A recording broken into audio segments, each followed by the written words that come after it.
व्यवस्था को आपके बनाए गए थे या 1500 BC में आपके लिखे गए थे, ठीक, उस समय भी आपके ये पूरी तरीके से रेशनल तरीके से आपके लिखे गए हैं और वेदों में लिखी हुई आपके हर एक बात तर्क के आधार पर आपके सही है। चाहे भले ही उस समय साइंस का इतना आविष्कार ना हो, लेकिन जो लिखा है वो रेशनलिटी के आधार पर कोई काट नहीं सकता। अब नेक्स्ट यहां समझना, भारतीय समाज में आपके जो समस्याएं उत्पन्न हुई वो वैदिक काल में कभी थी ही नहीं। ना वैदिक काल में आपके कभी जाति व्यवस्था थी, ना वैदिक काल में कभी जेंडर आपके इनइक्वालिटी थी, लिंग विषमता, ठीक है। ये समस्याएं तो सब आपके कब आके आना शुरू हुई, जब समाज में पंडितों का प्रभाव बढ़ा और उत्तर वैदिक काल आया, यानी कि वेदों के आपके आ गए ब्राह्मण। और ब्राह्मणों की जो व्याख्या की थी वो की थी उस समय आपके ब्राह्मण या पंडितों ने, तो उन्होंने अपने अपने हिसाब से उसकी व्याख्या कर दी अपनी सुविधा के लिए, और वहां से फिर आपके समाज में सिस्टम गड़बड़ाना शुरू हुआ है। वसुधैव कुटुंबकम की भावना सबसे पहले वेदों में ही आई थी कि पूरी पृथ्वी आपके एक परिवार है। रिटर्न लिटरेचर तो पूरे वर्ल्ड का यही है आपके ओल्डेस्ट, ठीक है। एक्टिविटीज, अब यहां याद रखना, एक पॉइंट याद रखना, कृषि का वर्णन है दूसरे मंडल में और कृषि गतिविधियों का वर्णन है आपके कौन से मंडल में, चौथे मंडल में। कृषि गतिविधियों का वर्णन है आपके चौथे मंडल में। हरियूपिया वर्ड दिया गया है, हरियूपिया, ठीक है। इस वर्ड से हम ये अनुमान लगाते हैं कि आपके आर्यों का जो उदय हुआ वो हड़प्पा सभ्यता के पतन के बाद हुआ, ठीक है। पुरुषणी, पुरुषणी किस नदी का पुराना नाम है, चिनाब, रावी, चिनाब का स्तनी है।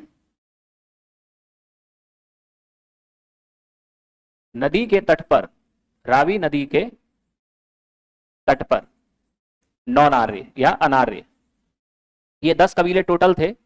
इन दोनों नवा मंडल, ऋग्वेद का आपके जो नवा मंडल है इसमें आपके वर्णन किया गया है किसका, सोमरस का, ठीक है। तो पहले तो याद रखना इस सोमरस का आपके एल्कोहल से कोई लेना देना नहीं है। सोमरस आपके वेजिटेबल और फ्रूट्स का एक बेस्ट ड्रिंक होता था, उसे हम आपके कहते हैं सोमरस, ठीक है। दूसरा याद रखना, आपके नवे मंडल में आपके एक स्टेटमेंट था कि मैं कवि हूं, आई एम ए पोएट, पिता वैद्य हैं, फादर इज ए डॉक्टर, और माता आपके क्या करती हैं, अनाज पीसती हैं। तो यहां आपके क्या है, ये स्टेटमेंट आपके ये कहना चाह रहा है कि मेरा प्रोफेशन है अलग, फादर का प्रोफेशन है अलग और मदर का प्रोफेशन है अलग, लेकिन फिर भी हम एक परिवार में साथ रहते हैं, एक परिवार में साथ रहते हैं।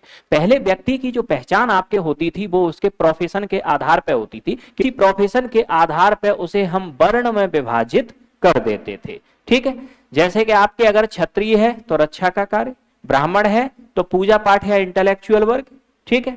इसके अलावा आपके अगर वो वैश्य है तो बिजनेस व्यापार आपके, ठीक, या कोई नौकरी। इसके अलावा अगर वो आपके शूद्र है तो इसका मतलब क्या हुआ, वो निम्न, अगर वो आपके शूद्र है तो इसका मतलब क्या हुआ, वो निम्न स्तरीय कार्य या मेहनत वाला कार्य। अब यहां समझना कि मैं कवि हूं, इससे मतलब यह है कि ये ब्राह्मण में चला गया, इंटेलेक्चुअल वर्क है ये व्यक्ति खुद ब्राह्मण वर्ण का है, पिता वैद्य हैं, वैद्य यानी कि ये वैश्य वर्ण में आ गए, और माता अनाज पीसती है मतलब ये शूद्र वर्ण में आ गई, लेकिन हम सभी साथ साथ रहते हैं, ठीक है। तो यहां नवे मंडल में एक पॉइंट समझना, नवे मंडल में ये स्टेटमेंट इस बात को कहता है कि विभिन्न वर्णों के लोग एक परिवार में साथ रहते हैं। जबकि 10वें मंडल में वर्ण व्यवस्था का आपके वर्णन है, 10वें मंडल में आपके किसका वर्णन है, वर्ण व्यवस्था का आपके वर्णन है, ठीक। तो हम आपके कहते हैं ना 10वें मंडल में आपके स्टेटमेंट दिया हुआ है कि विराट पुरुष के मुख से निकले हैं ब्राह्मण, भुजाओं से निकले हैं आपके क्षत्रिय, पेट से आपके निकले हैं कौन, वणिक यानी कि वैश्य, और फिर कमर से नीचे का जो हिस्सा है आपके उससे शूद्र, ऐसा हम कहते हैं। तो वर्ण व्यवस्था का वर्णन है 10वें मंडल में, और आपके विभिन्न वर्णों के लोग साथ साथ रहते हैं, यह है आपके इस स्टेटमेंट का अर्थ। और ये किस मंडल में है, आपके 9th मंडल में, ठीक है। अब नेक्स्ट आगे समझना, 10वें मंडल में आपके बहुदेववाद यानी कि मल्टीथीस्ट का प्रचलन था आपके। अब यहां अगर हम देखें तो ये जो आपके ऋग्वेदिक लोग थे, अब चाहे इन्हें हम भगवान कह लें, ठीक, चाहे ऋग्वेद के अकॉर्डिंग एक प्रकार की प्रकृति पूजा थी, ऋग्वेद में ये भगवान नहीं है, इन्होंने तो प्रकृति पूजा को नाम दे दिया गॉड का, ठीक। जैसे कि आपके इंद्र, जैसे कि आपके अग्नि, जैसे कि आपके वरुण, जैसे पूषण, जैसे उषा, इसमें से हर पॉइंट का अपना एक अर्थ है, ठीक। यह हुआ उषा यानी सुबह की देवी, पूषण यानी पशुओं का देवता, ठीक, आरण्यक यानी वन की देवी, इसके अलावा आपके वरुण यानी जल का देवता, अग्नि यानी कि मनुष्य और मतलब किसी अदर शक्ति के बीच में एक मीडिएटर, ठीक, और इंद्र तो सबसे शक्तिशाली स्थिति में था, फोर्ट ब्रेकर, ठीक। अब यहां एक तो बहुदेववाद का प्रचलन था, दूसरा ऋग्वेद में ही आपके वसुधैव कुटुंबकम की भावना आपके दी गई थी, यानी कि ये जो आपके पूरी पृथ्वी है, यानी कि ये जो आपके पूरी पृथ्वी है वो आपके क्या है, एक परिवार की तरह है, एक परिवार यानी एक फैमिली की तरह है, ठीक है। यानी कि निर्णय प्रत्येक व्यक्ति को, वसुधैव कुटुंबकम का दूसरा अर्थ क्या होता है, सिर्फ वसुधैव कुटुंबकम का मतलब ये नहीं है कि ये पृथ्वी एक परिवार है, जैसे हम लोगों में बीच में होता है कि नहीं सब एक ही फैमिली के लोग हैं, चाचा के, बाबा के, ताऊ के, लेकिन एक दूसरे की टांग खींचने में कोई कसर नहीं छोड़ते। तो इसका ये मतलब नहीं होता वसुधैव कुटुंबकम का। वसुधैव कुटुंबकम का मतलब है ये पूरी पृथ्वी आपके एक परिवार की तरह है और आपके द्वारा ऐसा कोई कार्य नहीं किया जाना चाहिए जो इस पृथ्वी के किसी भी जीव को आपके हानि पहुंचाता हो या किसी भी पेड़ पौधे को भी हानि पहुंचाता हो, यह है इसका मतलब। ठीक है, अब नेक्स्ट यहां आगे याद रखना सरस्वती वंदना। सरस्वती वंदना का आपके इसमें वर्णन है। ठीक है, और विवाह संस्कार, 8 प्रकार के विवाह का आपके वर्णन किया गया है ऋग्वेद में। ठीक है, 8 प्रकार के विवाह, ऐसा नहीं कि 8 विवाह करने हैं, 8 टाइप के हो सकते हैं ये। ठीक, अब नेक्स्ट आगे समझना, निवास स्थान का जो आपके इनका वर्णन मिलता है वो मिलता है किसके आधार पे? रिवर बेसिन, क्योंकि इनका पूरा का पूरा आधार कहां था? नदी घाटियों में। कहां था? नदी घाटियों में। तो इनको हम 2 पार्ट में डिवाइड कर लें। एक पार्ट में तो हम लिख लें अफगानिस्तान, वहां से इनकी शुरुआत होती है, और दूसरे पार्ट में हम आपके लिख लें क्या? Pakistan and India. Pakistan and India. पहले पाकिस्तान था ही नहीं, था जो था इंडिया था। अब नेक्स्ट समझना, अफगानिस्तान,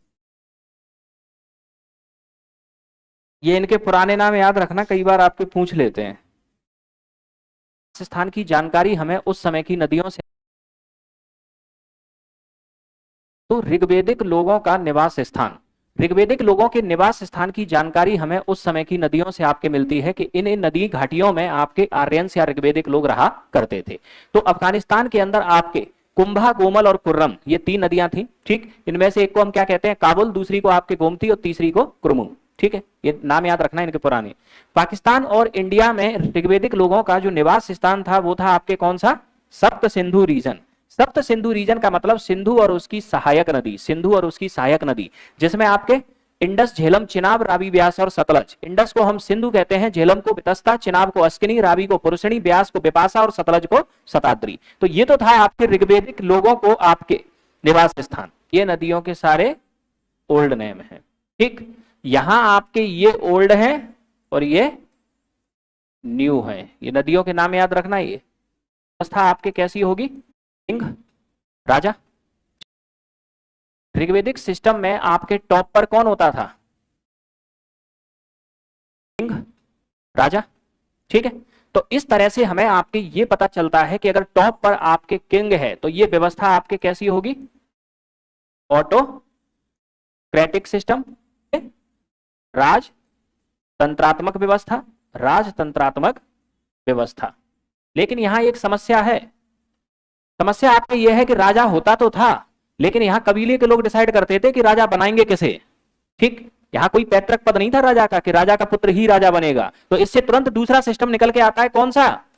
ऑटोक्रेटिक है, लेकिन ऑटोक्रेटिक के साथ क्या है? रिपब्लिक सिस्टम, यानी कि गणराज्य व्यवस्था भी है।